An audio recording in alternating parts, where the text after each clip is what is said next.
Halo Sobat Konseling, rutinitas yang dijalankan sehari-hari ada kalanya membuat kita kewalahan sampai kita tidak tahu harus melakukan apa dulu. Tak jauh dengan kewajiban kalian sebagai pelajar, tentu akan dihadapkan dengan tugas-tugas dari guru mata pelajaran di sekolah. Nah, pada masa pandemi ini, di mana siswa melakukan pembelajaran online, beban dalam belajar dirasa lebih berat lagi. Kenapa? Karena apabila ada materi yang belum jelas atau perlu kalian tanyakan kepada guru, kalian biasanya merasa kesulitan untuk bertanya secara langsung, bukan? Belum lagi situasi dan kondisi di rumah akan berbeda ketika kalian belajar di sekolah.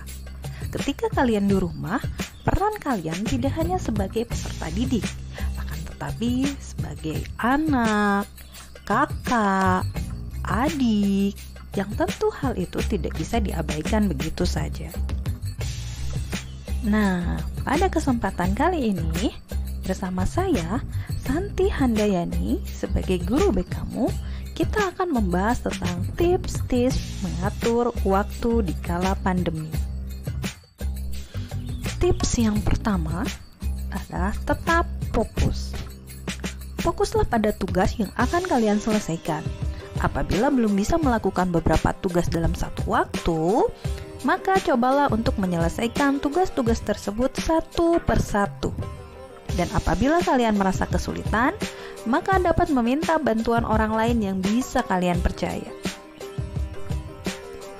Yang kedua adalah ingat tanggal di kalender. Selalu sediakan kalender di kamar kalian, atau bisa juga dengan menggunakan kalender yang ada di gawai. Tentu ini akan lebih praktis untuk mobilitas. Beri tanda dan keterangan tanggal jatuh tempo dalam pengumpulan tugas, atau untuk menandai kegiatan-kegiatan yang akan kalian laksanakan di waktu mendatang. Tips yang ketiga adalah setel alarm pengingat. Aktifkan pengingat sebelum batas waktu tugas dikumpulkan. Hal ini dapat membantu kalian untuk dapat lebih menentukan prioritas tugas yang harus diselesaikan terlebih dahulu. Tips yang keempat adalah tidak menunda tugas dari sekolah. Segera selesaikan tugas yang diberikan gurumu dari sekolah. Jangan dibiasakan mengerjakan tugas dengan memepetkan ke batas akhir pengumpulan tugas. Hal ini dikhawatirkan akan tertumpuk dengan tugas lainnya dan membuat kalian malas untuk mengerjakan. Tips yang kelima adalah membagi menjadi tugas-tugas kecil. Dalam satu mata pelajaran, ada kalanya memberikan lebih dari satu tugas, ya kan? Bayangkan kalau dalam satu minggu kalian melihat banyak tugas yang menumpuk, itu akan membuat kepala kalian pusing. Untuk mengatasi hal itu, kalian pecah menjadi bagian-bagian kecil tugasnya dengan menentukan batas waktu yang kalian buat sendiri. Contohnya, hari ini kalian targetkan akan mengerjakan tugas yang mana dulu. Baru besoknya kalian mentargetkan tugas yang lainnya. Tips yang keenam adalah membuat daftar tugas. Nah, untuk memudahkan kalian dalam menentukan target penyelesaian tugas, buatlah daftar tugas berdasarkan skala prioritas yang harus dikumpulkan lebih dulu. Antrikan tugas kalian dalam daftar tugas yang kalian buat. Tips yang ketujuh adalah menjaga mood tetap stabil. Mood seseorang sangat mempengaruhi dalam motivasi untuk melakukan kegiatan.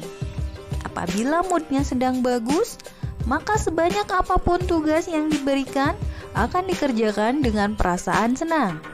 Begitu pula sebaliknya, apabila faktor mood sedang terganggu, entah karena sedih, marah, kesal, kecewa, atau emosi yang lainnya, maka akan menyebabkan turunnya motivasi untuk mengerjakan tugas. Tips yang terakhir adalah melacak waktu yang telah dihabiskan. Pada tips ini, kalian luangkan waktu sejenak untuk merenungkan waktu-waktu yang telah lalu. Kalian gunakan untuk apa saja? Apakah lebih banyak dimanfaatkan untuk hal yang positif atau justru malah buang-buang waktu?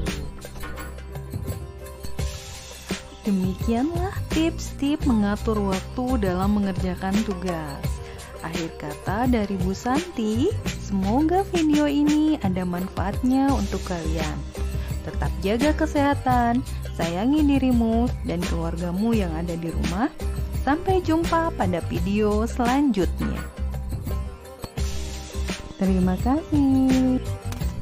Sampai jumpa.